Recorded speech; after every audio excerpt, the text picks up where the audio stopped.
Hello friends, स्वागत है आप सभी का सीबीवी कर आर्ट्स क्लास में। आज के इस वीडियो में बात करेंगे हिंदी की कॉपी कैसे लिखना है, पूरा डिटेल में आपको समझाने वाले हैं। अगर आप ये समझ जाएंगे तो आपको पूरा का पूरा अच्छा नंबर जरूर मिलेगा। और यहाँ पे मैं आपको बताऊंगा कि जब कुछ समझ में नहीं आएगा तो फिर क्या करेंगे हिंदी के पेपर में। चलिए शुरुआत करते हैं दोस्तों। यहाँ बात करते हैं कैसे हिंदी के पेपर में आप क्या बनाकर लिखेंगे और कैसे कॉपी को प्रेजेंट करना है। क्योंकि दोस्तों आपकी कॉपी आपकी पहचान होती है। अगर आप अच्छे तरीके से लिख देंगे तो 100% आपको अच्छा नंबर जरूर मिलेगा। सबसे पहले यहाँ पे एक क्वेश्चन पर आ जाते हैं। तो देखिए आपके पेपर जो पैटर्न रहता है उसमें क्वेश्चन रहता है खंड का, ऐसे करके रहेगा। तो पहले प्रश्नोत्तर नंबर आपको इस प्रकार से कॉपी को लिखना है, जैसे आप यहाँ पे देख पाएंगे। यहाँ पे करेंगे क्या, आप इस प्रकार से जो है खंड का लिख देंगे, ठीक है। और फिर यहाँ पे अंडरलाइन कर देंगे और फिर इसके बाद जब अंडरलाइन कर देंगे तो प्रश्नोत्तर नंबर डालेंगे। जो भी आपका उत्तर सही होगा बहुविकल्पीय वाला, उसमें उसका नाम लिखेंगे। जैसे यहाँ पे का है तो का नाम लिख के उसके अगर टिक कर देंगे, ठीक है। अभी आगे मैं और आपको अच्छे से बता दूंगा, पहले बहुविकल्पीय देख लेते हैं। अब दूसरी बात दोस्तों यहाँ पे ध्यान रखने वाली बात ये है कि जब दूसरा क्वेश्चन लिखेंगे तो देखिए मैंने ऊपर एक लाइन यहाँ पे गैप कर दिया है, ठीक है। और फिर इसके बाद जो है जवाब लिखेंगे तो यहाँ पे पहले फिर से प्रश्नोत्तर नंबर 1 का खा लिख देंगे, ठीक है। ऐसे भी कर सकते हैं, दूसरा तरीका भी मैं आपको बता दूंगा। तो इस प्रकार से सारे क्वेश्चन आपको यहाँ पे ऐसे प्रेजेंट कर लेने हैं।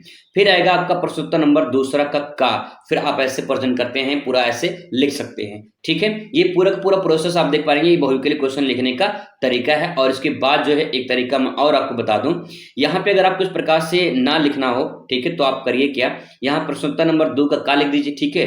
फिर इसके बाद यहाँ पे का हो जाएगा, फिर यहाँ पे खा हो जाएगा, फिर यहाँ पे गा हो जाएगा, फिर यहाँ पे घा हो जाएगा।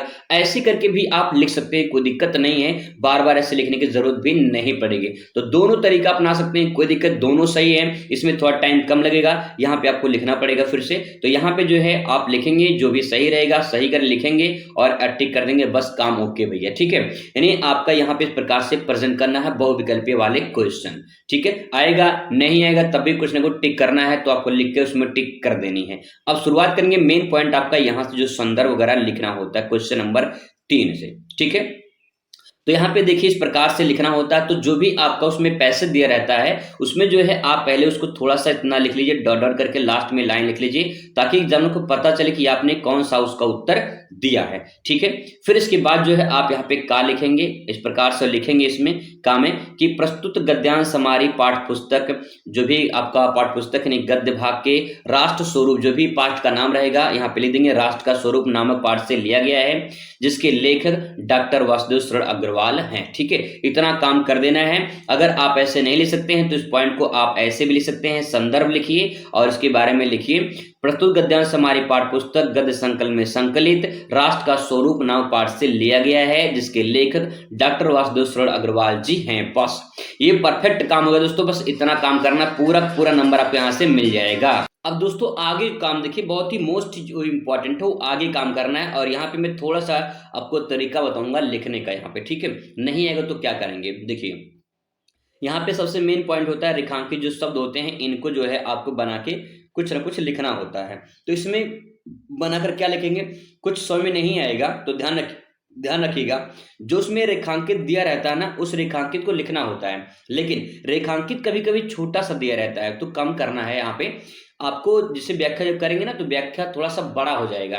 तो करना क्या है, उसमें से जो रहेगा उसको तो पहले उतार देना है वैसे, और आगे जो है उसमें 2-3 लाइन और बढ़ा देनी है, क्योंकि पूरा पैसेज रहेगा तो उस पैराग्राफ से पूरा थोड़ा मोड़ा और बढ़ा देना है। और उसमें आगे पीछे कर देना सेंटेंस, जैसे मान लो यहाँ से खत्म हुआ तो यहाँ से खत्म होकर इसके बाद जो थोड़ा सा इतना लिख दीजिए, फिर यहाँ से छोड़कर फिर यहाँ से ऐसे लिख दीजिए, ऐसे आगे पीछे कर दीजिए, ठीक है। तो आपका अगर नहीं आएगा तब की बात बता रहा हूँ, जब नहीं आएगा तब इस सिचुएशन में आप एक काम कर सकते हैं, ठीक है। एग्जामिनर कॉपी इतना फास्ट चेक करते हैं दोस्तों कि कोई इतना टाइम नहीं होता कि इसके बाद भैया पूरा पढ़ें। हाँ, लिखने की शैली की अच्छे से लिखिए, आप पूरा का पूरा नंबर इसमें आपको मिल जाएगा, ठीक है। ये बात ध्यान रखिएगा, ये सही तरीका है, आप ऐसे प्रेजेंट कर सकते हैं, कोई नंबर कटेगा नहीं, ठीक है। ये व्याख्या हो गई। फिर इसके बाद यहाँ पे क्वेश्चन आता है, जैसे क्वेश्चन जो भी रहेगा मैं बता दे रहा हूँ यहाँ पे। इस अवतरण में राष्ट्र के दूसरे अनिवार्य या तत्व जन पर प्रकाश डाला गया है, यानी क्वेश्चन जैसे पूछा जाएगा आप उस प्रकार से उसका उत्तर उसी में से खोज के आपको देना पड़ेगा। ऐसे ही घा आपको लिखना पड़ेगा, ठीक है, ऐसे अंगा लिखना पड़ेगा, इस प्रकार से आपको ये प्रेजेंट करना होगा, ठीक है। जब ये हो जाएगा तो क्वेश्चन नंबर 4 आता है यहाँ पे आपका पद्यांश से संबंधित, ठीक है। तो यहाँ पे पद्यांश जो है वो है कान्हा दूत और डाडो करके यहाँ पे विचार की, ऐसे आप पूरा यहाँ पे इतना काम कर देंगे। फिर इसके बाद संदर्भ लिखेंगे। तो प्रस्तुत गद्यांश पद्यांश हमारी पाठ्य पुस्तक काव्य खंड में संकलित उद्धव प्रसंग से लिया गया है। इसके कवि या रचयिता जगन्नाथ दास रत्नाकर जी हैं। ठीक है, इतना काम कर देना है, इस पे आपका नंबर मिल जाएगा। फिर आएंगे रेखांकित वाले शब्द पे। तो यहाँ पे थोड़ा सा आपको यहाँ पे कुछ अलग लिखना है। ठीक है, रेखांकित शब्द में जो भी रहेगा उसमें थोड़ा मोड़ा आपको अलग अलग करके लिखना पड़ेगा। ठीक है, क्योंकि वहाँ पे आपको पूरा हिंदी तो दिया नहीं रहेगा, आपको इस भाषा में ऐसे पूरा लिखना पड़ेगा। ठीक है, ऐसे ही जो भी क्वेश्चन में उसमें पूछा जाएगा इस प्रकार से लिखेंगे। दूसरी बात, लिखने की आप शैली दे सकते हैं। यहाँ पे मैंने जो लाइन गैप कर रखा है उससे जो है आपको बढ़िया रहेगा। गैप जरूर करना दोस्तों। क्वेश्चन नंबर में से यहाँ पे गा है, एक लाइन का कम से कम गैप करना है। मैंने यहाँ पे 2 लाइन का गैप किया ताकि जो है स्पष्ट दूर दूर दिखाई दे, साफ सुथरा दिखाई दे, ज्यादा काटपीट नहीं करना है। मैं आपको लिखने की शैली बता रहा हूँ कि लिखते कैसे हैं कॉपी को, और आप अच्छी राइटिंग और आपकी बढ़िया है तो बहुत बढ़िया नंबर आपको मिलेगा। ठीक है, फिर इसके बाद आप इस प्रकार से यहाँ पे गैप करके आप अच्छे से इसको प्रेजेंट कर सकते हो। ठीक है, इतना करने के बाद आपका नेक्स्ट आ जाएगा यहाँ पे कहानी। कहानी क्वेश्चन आएगा, तो कहानी क्वेश्चन में कोई भी बहादुर की कहानी, पंचलाइट कहानी रहेगी, कर्माशा की हार, 80 शब्दों में लिखना रहेगा। 1 से 1.5 पेज में जो है आपको आंसर देना पड़ेगा। ठीक है, इससे ज्यादा मत लिखिएगा, 1 से 1.5 पेज में आंसर आपका पूरा हो जाएगा और 5 नंबर आपको इसी में मिल जाएगा। 2 पेज लिखेंगे तो टाइम लॉस हो जाएगा, क्योंकि और भी क्वेश्चन आपको आगे करने होते हैं, इसका विशेषकर आप ध्यान रखिएगा। ठीक है, फिर इसके बाद जो है आपका अगला आगे पॉइंट आएगा आपका खंड काव्य से, स्वपठित खंड काव्य से 5 नंबर का ये भी पूछा जाएगा। ये भी 1.5 पेज में ही लिखना है, क्योंकि यहाँ पे 80 शब्दों में दिया रहेगा, तो 5 नंबर को आपको लिखना पड़ेगा। तो 1 से 1.5 पेज में, इससे ज्यादा आंसर आपको नहीं लिखना है। ठीक है, आपको उसी में पूरा पूरा नंबर मिल जाएगा। ठीक है, इसके बाद तो आपका आएगा यहाँ पे खंड खा से। खंड खा में संस्कृत वाले पोर्शन रहते हैं, इसमें भी ठीक उसी प्रकार से लिखना है, प्रश्नोत्तर नंबर डाल देनी है, और उसका जो छोटा शब्द रहेगा पहला शुरुआत का लिखे और लास्ट का लिखिए। ठीक है, लिखने के बाद संदर्भ लिखिए। प्रस्तुत गद्यांश हमारे पाठ्य पुस्तक के संस्कृत खंड का में संकलित संस्कृत भाषा या महत्तम नाव पाठ से लिया गया है। जो भी पाठ रहेगा उसको लिख दीजिएगा। फिर इसके बाद उसका अनुवाद करिएगा। ठीक है, अनुवाद हो जाएगा। फिर इसके बाद आता है आपका नेक्स्ट पोर्शन, आपका खंड खा वाला। ठीक है, इसमें भी वैसे लिखना है, इसका पहला पोर्शन और फिर लास्ट का पोर्शन आपको लिख देना है, ताकि एग्जाम को पता चले कि आपने क्या लिखा है। ठीक है, फिर संदर्भ लिखना है। प्रस्तुत जो है श्लोक हमारी पाठ्य पुस्तक संस्कृत खंड में संकलित निरपद दिलिपि जो है नावपाठ से अवतरित है। ठीक है, ऐसे लिख के फिर उसका अनुवाद कर दीजिएगा। ठीक है, इतना करने के बाद जो है आपका अगला क्वेश्चन यहाँ पे आ जाता है। क्वेश्चन नंबर 9 आएगा। क्वेश्चन नंबर जो है 9 का खा आएगा, जैसे आएगा उसको ऐसे प्रेजेंट कर सकते हैं। ठीक है, इसके बाद तो आपका यहाँ पे शुरुआत होता है नेक्स्ट पॉइंट। नेक्स्ट पॉइंट में जो है आपका यहाँ पे रहेगा, यहाँ पे रचना रहेगा। ठीक है, और सॉरी यहाँ पे रस रहेगा। तो इन रस में से वीर रस, करुण रस, श्रृंगार रस, हास्य रस, इसी में से आपके पेपर में देखने को मिलेगा। तो लिखने का तरीका पहले क्या है, पहले अस्थाई भाव लिखेंगे, फिर उसकी परिभाषा लिखेंगे, फिर छोटा सा उदाहरण देंगे। इस प्रकार से देंगे तो आपको पूरा नंबर यहाँ से पूरा नंबर मिल जाएगा। ठीक है, नेक्स्ट इसके बाद जो है आपका यहाँ पे अलंकार रहेगा। अलंकार में जो है आपको यहाँ पे श्लेष अलंकार, यमक या उत्प्रेक्षा में से कोई एक पूछ सकता है। लिखने की शैली पहले परिभाषा लिखेंगे, फिर उसका थोड़ा सा उदाहरण देंगे, तब जाके पूरा नंबर आपको मिलेगा। ठीक है, ऐसे ही जो है आपको यहाँ पे छंद देखने को मिलेगा। छंद में जो है आपका दोहा, चौपाई, सोठा संबंध रहेगा। पहले परिभाषा लिखेंगे, फिर इसके बाद उसका उदाहरण लिखेंगे। इस प्रकार से आपको यहाँ पे प्रेजेंट कर देनी है। ठीक है, इसके बाद तो यहाँ पे आपका शुरुआत होता है निबंध का। तो निबंध में देख लीजिए, भारतीय किसान समस्या समाधान यहाँ से पूछे जा सकते हैं। मेरे प्रिय कवि लेखक यहाँ से हर साल बनते हैं। और फिर बेरोजगारी समस्या समाधान, या फिर पर्यावरण प्रदूषण समस्या समाधान, नई राष्ट्रीय शिक्षा नीति 2020-2020 यहाँ से भी पूछा जा सकता है। निबंध लिखने के लिए कम से कम 3 से 4 पेज में आपको आंसर देना है। 3 से 4 पेज में, तब जाके पूरा 9 नंबर आपको यहाँ पे मिलेगा। ठीक है, ध्यान रखिएगा निबंध लिखते समय कोटेशन डायग्राम का प्रयोग छोटा छोटा कर दीजिएगा, ताकि जो है आपका नंबर मिले। वहां पे कोटेशन यहाँ पे जरूर इंपॉर्टेंट होता है। जितना आप कोटेशन डालेंगे, मान लीजिए आप 5 दिन डाल रहे हैं तो 5 दिन में कम से कम 3 कोटेशन डाल दीजिए। जैसे कोटेशन में शायरी टाइप का होता है, उसी प्रकार से आप यहाँ पे लिख सकते हैं। ठीक है, लिख देंगे तो ज्यादा बेनिफिट आपको वहां पे मिलेगा। जैसे यहाँ पे आप रूपरेखा दे सकते हैं। पहले प्रस्तावना रहेगी। ठीक है, प्रस्तावना के बाद जो भी आपका हेडिंग बना लीजिए। हेडिंग लिखने के बाद जो है लास्ट में निष्कर्ष या उपसंहार आप लिख सकते हैं। ठीक है, इसके बाद देखिए ध्यान रखिएगा कि जितना हो सके कोटेशन का प्रयोग करिएगा, उसको इनवर्टेड कॉमा में कर दीजिएगा। ठीक है, ताकि जो है वो परफेक्ट हो जाए और स्मार्ट हो जाए और पूरा नंबर आपको वहां से मिल जाए। ठीक है, इसके बाद दोस्तों यहाँ पे जो रहेगा पॉइंट वो रहेगा आपका संधि संबंधित, और संधि में जैसे नैनम है तो उसको कैसे लिखेंगे, ने धन अनम हो जाएगा, टिक कर देंगे, काम हो जाएगा। ठीक है, इस प्रकार से काम करना है। ऐसे पावक है, पावका है तो पौधन अका हो जाएगा, इस प्रकार से टिक कर देंगे, इतना काम करना है। ठीक है, संधि छेद में।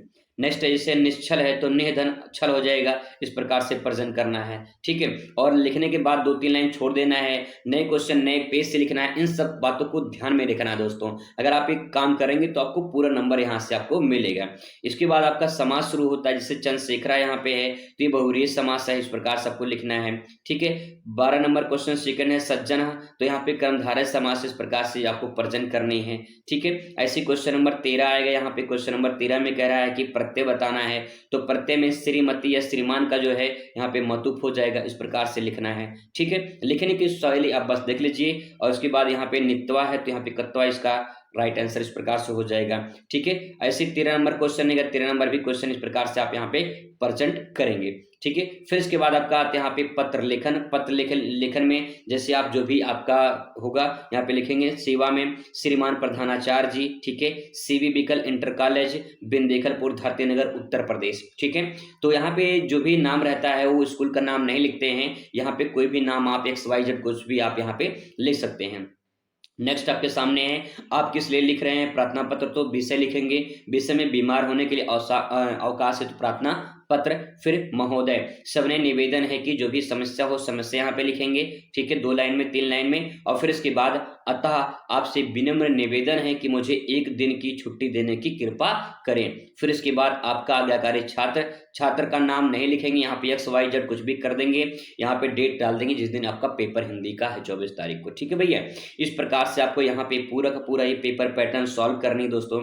आई होप आपको समझ में आया होगा। यहाँ पे जीवन परिचय छूट गया था, जीवन परिचय जो है आप उसको जरूर करिएगा। जीवन परिचय में अगर यहाँ पे जीवन परिचय दिखा दूं, पहले जीवन परिचय कहाँ चला गया भाई, इसमें जीवन परिचय का लाइन जो है मिस्टेक हुआ, जीवन परिचय भी क्वेश्चन पूछा था, 5वां नंबर यहाँ पे छूट गया है। ये यहाँ पे कोई प्रश्नोत्तर नंबर रहता है जीवन परिचय के बारे में। ठीक है, प्रश्नोत्तर में जो 5वां रहेगा वो जीवन परिचय में रहेगा, इसमें कवि और लेखक का जीवन परिचय रहेगा, तो आपको यहाँ पे प्रेजेंट करना पड़ेगा। यहाँ पे जो 6 नंबर आ गया 4 के बाद, तो जो 5वां रहेगा प्रश्नोत्तर नंबर, ठीक है, यहाँ के 5 के बाद जो रहेगा उसमें आपको एक लेखक का पूछेगा। ठीक है, एक आपका लेखक का पूछेगा और एक आपका जो है पूछेगा आपका कवि का। तो जो जीवन परिचय है, जीवन परिचय भी आपको 5 नंबर मिलेगा। आपको कम से कम 1.5 पेज में आंसर देना पड़ेगा, 80 शब्दों में जो है मतलब 1.5 पेज में लिखना पड़ेगा, 80 नंबर आपको यहाँ से मिलेंगे। ठीक है, तो ये पूरा पैटर्न आप दे सकते हैं, इस प्रकार से अपने पेपर को सॉल्व करना है। अगर इस प्रकार से सॉल्व करेंगे तो दोस्तों पूरा नंबर अच्छे से आपको मिलेगा। नहीं आएगा तब भी कुछ ना कुछ बना के लिखना है, चाहे जैसे कॉपी छोड़कर नहीं आना है, कुछ ना कुछ आपको तैयारी कर लीजिए। अभी भी आपके पास 2 दिन का टाइम है, तो आप इसे अच्छे से तैयार कर लीजिए ताकि जो है आप अच्छे से इसको प्रेजेंट कर पाए। चलिए मुलाकात करेंगे अगली वीडियो में, तब तक खुश रहिए, मस्त रहिए और जिंदगी में स्वस्थ रहिए। धन्यवाद।